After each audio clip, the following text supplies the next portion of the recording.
안녕하세요. 저는 직장사회연합 대표로 섬기고 있는 방선기 목사입니다.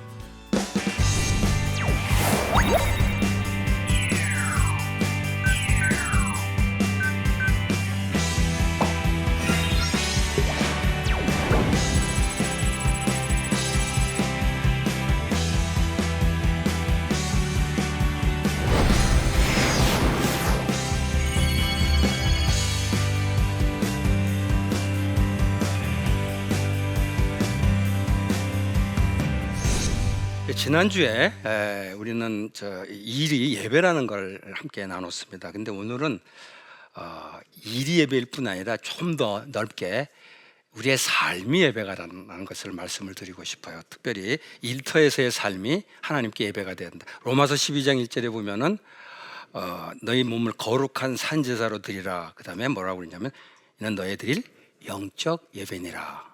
우리 삶이 하나님 앞에 예배가 될 수 있다는 거죠. 그리고 그 삶의 예배는 우리 삶의 질이 그 예배의 질을 결정하는 것 같아요. 마태복음 5장 16절 보게 되면은 우리의 착한 행실을 보고 주변에 있는 사람들이 하늘에 계신 하나님 아버지께 영광을 돌린다. 그러니까 우리가 예배를 드릴 때 하나님의 영광을 받지만은 우리들이 착한 삶의 모습을 보고 하나님께 영광을 돌릴 수 있다는 겁니다. 그래서 저는 이 두 말씀을 생각하면서 일터 속에서 가장 그 모델이 되는 사람을 한번 생각해 봤습니다. 근데 그게 바로 저는 믿음의 조상 아브라함입니다. 아브라함 하면 다 믿음의 조상을 알고 있습니다. 그죠? 근데 아브라함의 믿음 하면 여러분 생각나는 게 뭐죠? 아브라함의 믿음 하면 딱 생각나는 사건. 네? 이삭을 바치려고 한 거예요. 바치진 않았죠. 바치려고 했는데 하나님께 살려주셨죠. 이삭을 바친 거 굉장한 신앙입니다. 여기 자식 바치라고 그랬을 때 가서 바칠 수 있는 사람 저도 안 됩니다. 저는 뭐 하나님이 저한테 그런 걸 시키지 않은 걸 너무 감사한데 이삭을 바친 게 굉장한 신앙의 표현이지만은 사실 그거를 아는 사람들은 그 당시 주변에 없었습니다. 아무도 몰라요. 이삭을 바치려고 했던 거. 아마 사라도 몰랐으리라고 생각합니다.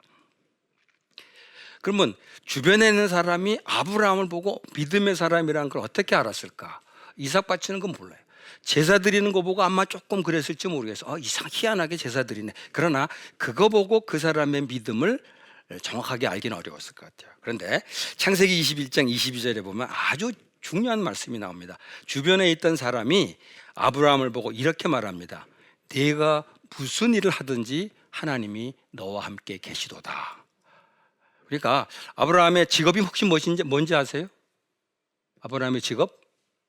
목축업이에요. 그 당시에 목축하는 사람들이 많이 있었습니다. 그런데 이 주변에 있던 사람들이 가만히 보니까 이 아브라함은 뭔가 다른 거예요. 똑같은 목축업을 하는데 뭔가 다른 거예요. 그걸 보고 그렇게 얘기하죠. 네가 무슨 일을 하든지 하나님이 너와 함께 계시도다. 저는 이 창세기 21장 22절을 굉장히 중요한 신앙 고백이라고 생각합니다. 그러니까 우리가 신앙 고백하면 내가 하나님을 믿는다는 고백 굉장히 중요합니다. 그런데 그것만큼이나 어떻게 보면 그보다 더 중요한 게 주변 사람들이 나의 신앙을 고백해 주는 정말 예수 믿는 사람이네. 이게 정말 귀한 고백이 아닐까 생각합니다. 여러분 어떻게 생각하세요? 여러분 주변 사람 나는 하나님 믿는다고 고백하는데 주변 사람들이 여러분 보고 정말 하나님이 함께 계신 분이다 라고 고백을 하는지요? 한번 생각해 보세요. 교회 다니세요? 놀랍네요 뭐 그렇게 생각하죠? 그래서 저는 이 아브라함 생각해 보면서 아브라함이 그 주변에 있는 사람들과 뭔가 다른 모습을 통해서 하나님이 함께 계신다라는 고백을 하도록 했는데 오늘 우리 크리스찬 직장인들이 또 크리스찬 사업가들이 일터 속에서 바로 그런 모습을 보여준다고 생각합니다. 그게 우리가 삶을 통해서 드리는 예배가 아닌가 생각하는데 그러기 위해서 제일 먼저 생각해야 될 것이 뭐냐면 세속 문화 속에서 우리 크리스찬들이 경건한 삶을 살아야 된다는 거죠. 이 경건한 삶이라는 건 한마디로 세상과 좀 구별된 삶을 사는 거죠. 그러니까 세상 속에 있지만은 세상 바깥으로 나가서는 안 돼요. 세상 속에 있지만은 세상 악에 빠지지 않는 세상에 속하지 않는 바로 그런 삶을 사는 거죠. 성경에 보면 뭐 다니엘 같은 사람들, 또 오바댜 같은 사람들, 여러분들 기억나는지 나아만 같은 사람들, 사실 세속의 일터 속에서 나름대로 그 하나님을 믿는 사람으로서 경건을 지켰습니다. 저는 그런 삶이 하나님 앞에 예배가 된다고 생각합니다. 근데 오늘 우리 현실 속에서는 그게 어떻게 나타날 수 있을까 하는 거죠. 구별된 그러나 좀 경건한 삶의 모습. 아마 제일 먼저 떠오르는 게 직장 속에서 내가 경건한 모습으로 나타나는 게 어떤 게 있을까 생각해 볼 때 제일 먼저 떠오르는 게 저는 그런 것 같은데요. 밥 먹을 때 기도하는 거. 예. 밥 먹을 때 기도하는 거는 주변 사람들에게 금방 드러나죠. 근데 제가 어떤 분한테 그 밥 먹을 때 기도하냐고 한번 물어봤더니 이렇게 얘기하더라고. 하나님 영광을 위해서 기도를 안 한다고 그렇게 얘기하더라고요. 그래서 그게 무슨 말인가 그랬더니 이분이 또 그렇게 대답하더라고요. 자기가 기도하면은 모든 사람이 자기가 크리스찬인지 다 알지 않겠냐. 그렇죠. 그러다가 내가 실수하면은 나 때문에 하나님 영광 가리지 않겠냐. 말이 되는 것 같죠? 그래서 내가 하나님한테 물어봤어요. 이건 말이 됩니까? 그랬더니 하나님이 내 영광 그만 생각하고 기도하고 먹으라 그래라. 그런 얘기를. 예, 근데 그분 심정은 이해가 가는데 사실은 말이 그렇지. 기도를 안 하는 거 뭔가 이렇게 이게 좀 저렇게 부끄럽거나 뭐 이런 것 때문에 그런 것이 아닌가 생각해. 그래서 성경에 그런 말씀이 있어. 네가 세상 속에서 나를 사람 앞에서 나를 부끄러워하면은 내가 하나님 앞에 섰을 때 너를 부끄러워하리라. 한마디로 모른 척하겠다라는 거죠. 그래서 저는 기본적으로 우리 세속 문화 속에서 우리가 그리스도인이라는 것을 드러내는 것, 이것 자체가 먼저 해야 될 일이 아닌가 생각합니다. 그리고 식기도도 있지만은 특별히 이제 우리나라 사회에서는 술 문제 같은 경우도 문제가 될 수 있죠. 오늘 여기서 긴 얘기는 드리지 못하지만은 그것도 술을 마시면 되냐 안 되냐 이걸 떠나서 우리나라 음주 문화 속에서는 우리 그리스도인들이 뭔가 좀 구별된 모습을 보여야 되지 않겠나. 사실은 그런 것들이 오늘 우리 그리스도인들이 항상 좀 생각해야 될. 그러니까 술을 마시면 죄냐 아니냐 이런 것이 아니라 우리나라 음주 문화 속에서 그리스도인들이 경건한 삶을 살기 위해서는 어떻게 하는 것이 좋을까? 이걸 가지고 판단하면은 아마 해답이 나올 수 있으리라고 생각합니다. 여하튼 우리 믿음이 우리 세상 속에서 드러나기 위해서 기본적으로 필요한 것은 세속 문화 속에서 경건한 삶을 살도록 하는 거죠. 그다음에 또 하나는 세속 문화 속에서 경건한 삶을 사는 것도 중요하지만은 오늘 우리 사회가 이 비리가 굉장히 이렇게 보편화된 사회입니다. 그 속에서 크리스찬들이 세속의 윤리와는 좀 구별되는 가치관을 가지고 사는 것, 이것도 또 하나 우리 크리스찬들이 보여줘야 될 믿음의 모습이 아닌가 생각합니다. 그래서 그렇게 하기 위해서는 기본적으로 돈을 벌 때 돈은 정직한 방법으로 벌어야 되고, 그 다음에 하는 일은 항상 사람들에게 유익을 끼칠 수, 해를 끼치는 건 절대로 하면 안 돼요. 그 다음에 같이 일하는 사람들을 정말 사랑으로 대하는 것, 이것이 어떻게 보면은 우리 직장에서 우리가 가져야 될 기독교 윤리가 아닌가 생각합니다. 근데 사실은 우리가 이렇게 윤리적으로 사는 게 바르게 살면 좋은데 왜 그렇게 못할까? 이유는 간단해요. 그렇게 살면은 손해를 보기 때문에, 남들보다 손해를 보기 때문에. 그래서 사실은 우리가 크리스찬들이 윤리적으로 살기 위해서는 착하면 된다라고 생각하는데 착해서 되는 게 아닌 것 같아요. 손해를 받을 각오라는 용기가 있어야 돼요. 우리가 정말 기독교인이 바로 살기 위해서는 용기가 필요하다. 근데 그것이 바로 어떤 의미에서 오늘 그리스도인들의 믿음이라는 거죠. 사실 세상 속에서 교회에서는 참 믿음 있는 것 같은데 세상에서 직장 생활하거나 사업할 때 저 옆에 있는 사람들하고 똑같이 못된 짓 다 한다면은 그 주변에서 그걸 어떻게 믿음으로 보겠냐는 거예요. 그러니까 아까 아브라함에게 무슨 일을 하든지 하나님이 너와 함께 계시도다라는 말을 듣는 사람이라면은 바로 이런 영역에서 믿음을 보여줄 수 있어야 된다는 겁니다. 그러니까 이렇게 우리가 바르게 살고 정직하게 산다라는 것이 믿음하고 무관한, 그러니까 믿음은 교회에서 하는 거고 이거는 또 이렇게 사는 거가 아니라 사실은 세상 속에서 내가 정직하게 사는 것, 그것 자체가 바로 믿음이라는 것, 그런 의식이 필요하다는 겁니다. 그다음에 또 하나는 우리 참 세속 문화 속에서 경건하게 사는 것도 중요하고 또 구별된 가치관을 가지고 사는 것도 중요한데, 사실 어떤 의미에서 그보다 더 중요한 게 뭐냐면 그리스도인의 그 성품을 가지고 사는 게 참 중요하다고 생각합니다. 성경에도 보면은 아브라함이나 이삭, 요셉 사람들 쭉 보게 되면은 이 주변에 있는 사람들에게 정말 그 사람의 그 삶의 모습이 성품으로 나타나는 걸 보게 돼요. 특별히 이삭 같은 경우 보면은 우물 문제로 갈등이 있었습니다. 그런데 양보하죠. 어떻게 보면 바보 같아. 근데 하나님에 대한 신뢰가 있기 때문에 그 얼마든지 양보할 수 있었는데, 그게 결국 주변 사람들에게 뭐를 주게 되냐면 정말 하나님이 너와 함께 하신다. 정말 그 그리스도인이 그런 성품을 가지고 대하게 되면은 그걸 통해서 하나님을 보여줄 수 있다는 거죠. 에베소 4장 1절 4절 보면은 그런 말씀이 있습니다. 크리스찬이 부르심에 합당한 성품을 소개하고 있는데, 겸손하고 온유하고 오래 참고 사랑하고 용납하고 평화하고 이런 것들, 우리가 일터에서 보여줘야 될 이 성품이 결국 그게 믿음이라는 거죠.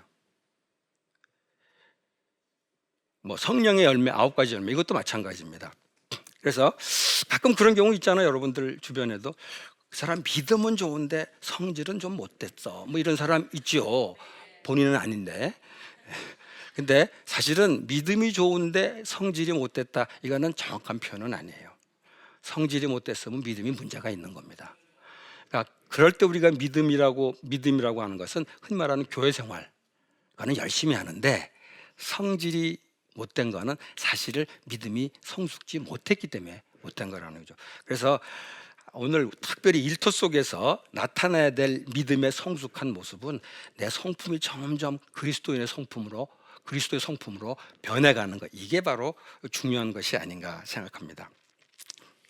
그래서 특별히 저는 아까 제가 그 얘기죠. 경건하게 살아야 되고 정직하게 살아야 된다고 하는데, 크리스찬들 가운데 개중에 그런 분들이 있어요. 정직하게 살고 경건하게 살아요.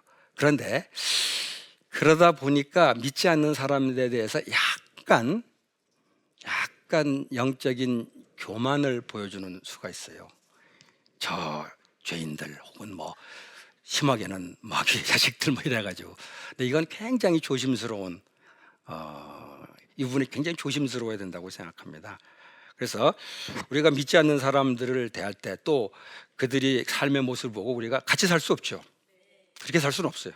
그러나 그런 사람들에게 내가 영적으로 정직하고 경건하게 산다고 해서 그런 사람들을 무례하게 만약에 대한다면은 그것은 크리스찬다운 삶의 모습이 아니라는 거죠. 그렇기 때문에 오늘 겸손하고 온유하고 오래 참음으로 사랑으로, 이런 것들이 사실은 직장 속에서 그들에게 보여줄 수 있는 믿음이라는 거 꼭 기억할 수 있었으면 좋겠습니다. 그리고 이 성품이라는 게 왜 중요하냐면은 결국 네 번째 문제는 뭐냐면은 인간관계 문제로 들어가게 돼요. 직장 생활하면서 사람들이 제일 힘들어하는 거, 일 자체도 문제가 되지만 제가 여태까지 일터 사역, 직장 사역을 하면서 들은 질문 가운데 제일 많이 나오는 것은 인간관계의 문제인 것 같아요. 사람들을 하고 참 힘들다는 거죠.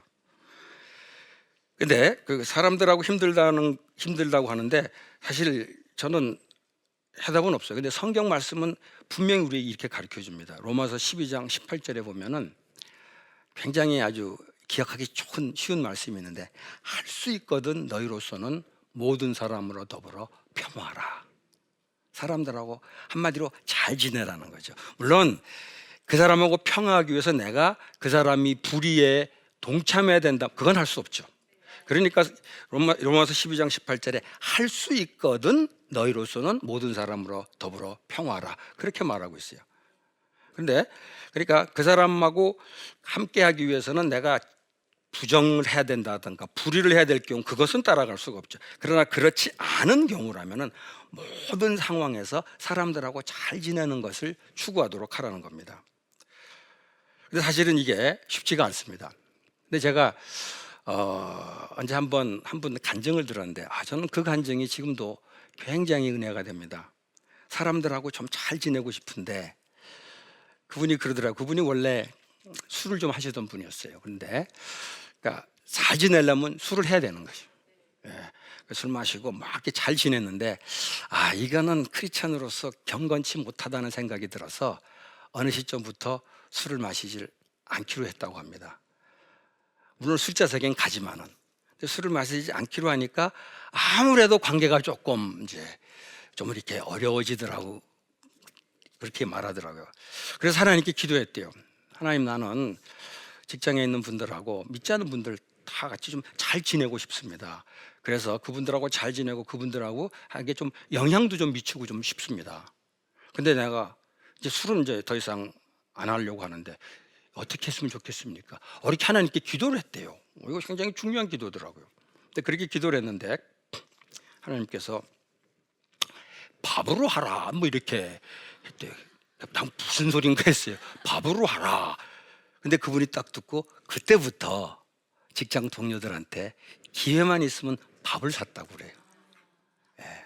밥을 이제 뭐 점심시간 같은데 밥 먹으러 갑시다. 박형 밥 먹으러 갑시다. 오늘 밥은 내가 살게. 싫어할 사람이 없죠. 다 좋아하죠. 그런데 그렇게 밥을 사니까 재미난 그 현상이 일어난다는 거죠. 그분이 그렇게 밥을 사니까 이 밥을 먹는 동안만, 밥 먹고 나서는 또 달라지지만 밥을 먹는 동안 밥을 사는 사람하고 밥 얻어먹는 사람 사이에 일시적인 이 주종 관계가 형성이 된다는 거죠. 완전한 주종 관계는 아니고 그렇잖아요. 밥 사주면은 밥 얻어먹는 사람은 아무래도 고마우니까. 그러니까는 자기가 그때 뭐 하고 싶은 얘기, 내 신앙 얘기도 뭐 함부로 하기 좀 어려운데 밥 샀으니까 밥을 사갖고 이제 해서 관계도 좀 좋아지고 또 영향력도 좀 미치게 되고 뭐 이런 얘기를 하더라고요. 제가 그 간증 듣고 굉장히 제가 은혜가 됐어요. 그런데 가만히 듣고 보니까 그러면 돈이 참 많이 들었겠다 해서 그거 다 좋은데 집사님 그 돈이 참 많이 들었겠네요. 그랬더니 그분이 말도 마세요. 돈 엄청 들었습니다 그러더라고요. 그러더니 그런데 목사님 저 이거 이 밥 살 때 용돈 나간다고 생각지 않았습니다. 선교비 내는 심정으로 썼습니다. 저는 굉장히 은혜 받았어요. 오해하지 마세요. 선교비를 빼다가 썼다는 얘기가 아닙니다. 용돈을 썼는데 선교비 내는 심정으로 썼다는 거죠. 그러니까 사실은 사람들하고 좋은 관계를 갖기 위해서는 돈도 좀 써야 된다는 거죠. 근데 또 한 분은 조금 이거보다 조금 더 영적으로 접근을 하신 분이 있었어요. 그분은 간증도 참 은혜가 됐습니다. 그분은 처음에 이제 사람들을 좀 알게 되면은 꼭 이 질문을 던진대요. 조금 어느 정도 친하게 되면은 혹시 힘든 일 없냐 이렇게 물어본대요. 그러면은 별일 없다 그러면 그러냐고 그냥 끝나는 거죠. 그런데 힘든 일이 다 조금씩 있잖아요. 그래서 뭐 우리 애가 아프다 뭐 이런 얘기를 하면은 금방 아주 그냥 그 얘기 끝나자마자 내가 당신 딸 위해서 뭐 아들 위해서 기도하겠다고 그렇게 얘기할 때 하지마 나 크리스찬 아니야 기도하지마 이런 사람 한 명도 없대요. 교회 가자고 그럴 때는 뭐라고 그러고 성경 딱 관심 없는데 당신 딸 위해서 기도해 준다 그러는데 하지마 한 명도 없대요. 다 고맙다고 그런대요. 그래서 열심히 기도를 하고 며칠 후에 따님 병이 어떻게 됐냐 물어본대요. 그럴 때 아직도 병이 그대로다 그러면 계속 기도하겠다. 병이 좀 낫다 그럼 뭐야? 내가 기도했다 그렇게 하는 거죠. 간단해요. 그럼 이쪽에서 무슨 지가 기도해서 낫어 뭐 그냥 저절로 뭐 때가 돼서 낫겠지 하지만은 이제 이게 이제 그 사람한테 이게 기억에 남는 거죠. 그래서 나중에는 문제가 있으면 찾아와서 기도해 달라고 그런대요. 이게 제가 그 얘기 들으면서 밥을 통해서 하나님하고 사람들하고 관계 갖는 것도 참 좋은데 이 기도를 통해서 또 사람들하고 좋은 관계를 가질 수 있겠다는 생각이 들었습니다. 그리고 사실은 이런 것도 있지만은 제일 직장 생활에서 오는 게 윗사람인 것 같아요. 윗사람이 정말 이게 윗사람이 좀 이렇게 천사 같은 사람이 있을 수도 있어요. 근데 만약에 내 윗사람은 정말 천사 같다, 그러면 그 사람은 이미 천국에 사는 겁니다. 거의 그런 사람은 없어요. 대부분 윗사람들이 문제가 있어요. 이 베드로전서 2장 18절에 보면은 선하고 관용하는 윗사람한테만 순복하라는 게 아니라, 물론 그 사람들 순복하고, 그 다음에 뭐가 나오냐, 까다로운 자들에게도 그리하라 나와요. 그러면서 그 까다로운 자들에게 순복하는 게 참 힘들 텐데, 그럴 때마다 예수님이 고난받은 거 생각하라 얘기합니다. 예, 그래서 윗사람들한테 굉장히 고통을 당하는 사람들 조금 힘들죠. 저도 과거에 직장 생활에서 그런 경험이 있었는데, 그럴 때마다 예수님이 고난을 생각한다면은 이건 아무것도 아니다, 뭐 이렇게, 사실은 쉽지 않은 얘기지만은 성경은 그렇게 가르쳐주고 있습니다. 그리고 사실은 이 까다로운 사람 때문에 고통당하는 거는 이렇게도 생각해도 좋을 것 같아요. 우리 회사만 그런 게 아니에요. 모든 직장에서 똑같이 가는 어려움이고, 그래서 예수님이 그런 고통을 당한 걸 생각하면서 그 문제를 좀 극복할 수 있었으면 좋겠다는 거죠. 마지막으로 아까 그 인간관계 하면서 얼핏 얘기를 했는데, 사실 그렇게 좋은 인간관계를 갖는 목적 중에 하나, 그거의 열매가 뭐가 되냐면은 사람들에게 복음을 전할 수 있는 통로가 되는 거죠. 보통 우리가 복음을 전한다 그러면은 그냥 만나가지고 그냥 이제 그 전도지를 나눠준다거나 복음을 직접 전하거나 이렇게 생각하게 되는데, 직장에서의 전도는 그건 아닌 것 같아요. 직장에서는 삶을 통해서 관계가 형성이 되고, 그 관계를 통해서 하나님 말씀이 전해지는데, 베드로전서 3장 15절 말씀 같은 경우는 3장 15절에는 그렇게 표현합니다. 너의 삶을 보고 소망에 관한 이유를 묻는 자들에게 대답할 때 온유와 두려움을 하라. 한마디로 뭐냐면은, 직장에서 전도는 길거리 축구 전도나 노방 전도와 같은 식으로 하는 것이 아니라, 삶을 통해서 관계가 형성이 되고, 또 그 사람들이 이 크리스찬의 삶을 보고 관심을 갖도록, 그래서 찾아와서 말씀을 나눌 수 있도록 살고 관계를 맺는, 이게 참 중요하다는 거죠. 그러니까 어떻게 보면은 직장 전도는 앞으로 우리가 새롭게 좀 연구를 해야 될 굉장히 중요한 영역이 아닌가 생각합니다. 전 개인적으로 과거에 직장 생활하면서 꽤 전도를 많이 했었는데, 나중에 신학교 들어오고 나서 굉장히 힘들었어요. 왜냐하면은 신학교에 가니까 전도를 못 하겠더라고요. 왜? 다 예수 믿어. 그래서 이 전도하기 굉장히 열악한 환경이 신학교구나라는 걸 느끼면서, 직장에서 내가 전도했던 것이 얼마나 큰 특권이었나, 그런 것을 느끼게 됐어요. 그래서 우리 직장에 다니는 우리 크리스찬들, 또 사업하시는 분도 마찬가지입니다.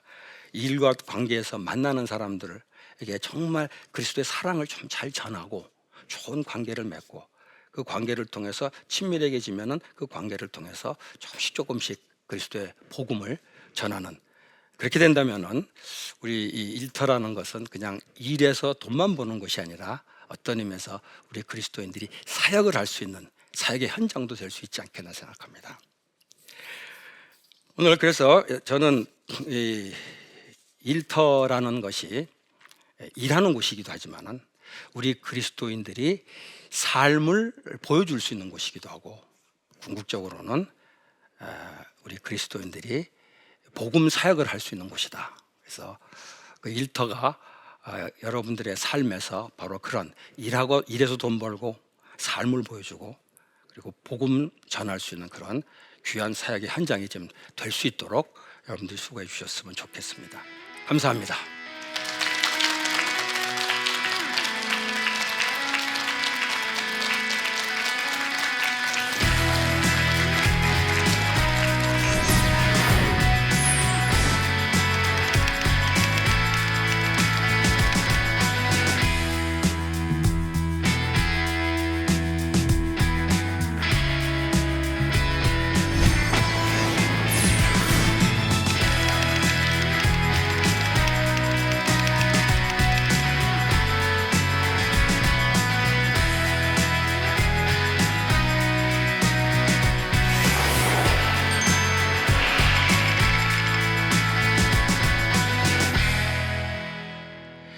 예, 오늘 강의 들은 것 그처로 해서 혹시 질문하실 것 있으면 질문해 주시면 좋겠습니다. 예, 예, 말씀하세요. 직장 생활 하다 보면 이렇게 매너리즘에 빠질 때가 있잖아요. 그럴 때는 어떻게 방법을 좀 다시 돌아오는 방법이 없을까요? 예, 매너리즘. 예, 그 매너리즘이 오래 일하다가 생기는 게 아니라 취업하려고 애쓰던 친구가 취업되고 그 다음 주부터 매너리즘에 빠진다고 그러더라고요. 예, 예, 일은 굉장히 이게 사람이 일이라는 것이 그렇게 사람들한테 이렇게 꼭 이렇게 좋은 것만 아닌 것 같아요. 근데 저는 그럴 때 이렇게 생각합니다. 사실 매너리즘에 빠지는 거는 그 하는 일이 별로 의미가 없다는 생각 때문에 그러죠. 사실 이 목사도 매너리즘 빠질 때가 있어. 처음에 목사가 된다고 했을 때는 굉장한 사명감을 가지고 하잖아요. 근데 이게 매일 똑같이 가다 보면은 또 설교 또 이게 마찬가지예요. 그럴 때 어떻게 해야 돼요? 아, 하나님이 나를 부르신 이 소명감을 다시 회복하고, 소명감을 회복하기 위해서 또 하나 필요한 게 내가 하는 일의 의미를 자꾸 좀 생각해 보는 거죠. 그거는 목사도 똑같고 이건 뭐 모든 직업에 해당됩니다. 그러니까 이 하는 일이 얼마나 의미가 있는지를 생각해 보는 거죠. 근데 한만 해도 의미가 없는 것 같을 수 있잖아요. 어떤 일은 내가 어떤 책에 보니까 그렇게 표현하더라고요. 의미가 없는 것 같으면, 의미가 안 찾아지면은 의미를 스스로에게 좀 부여를 하라고 그러더라고요.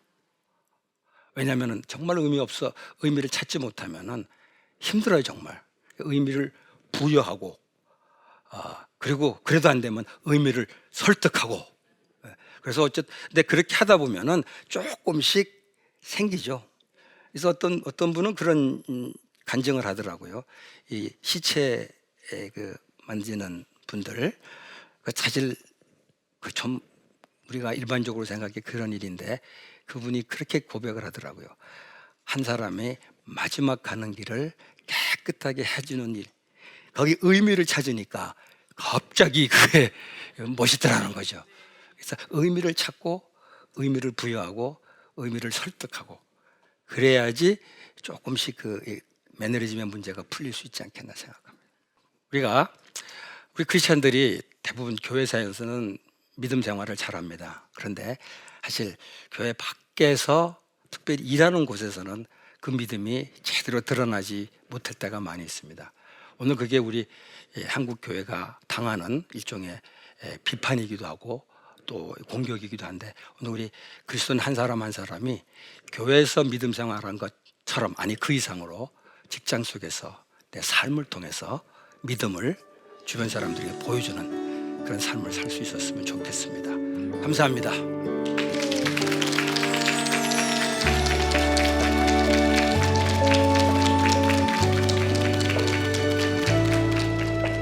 밥 먹자, 영화 보자, 너 어디 가는데 같이 가줄래?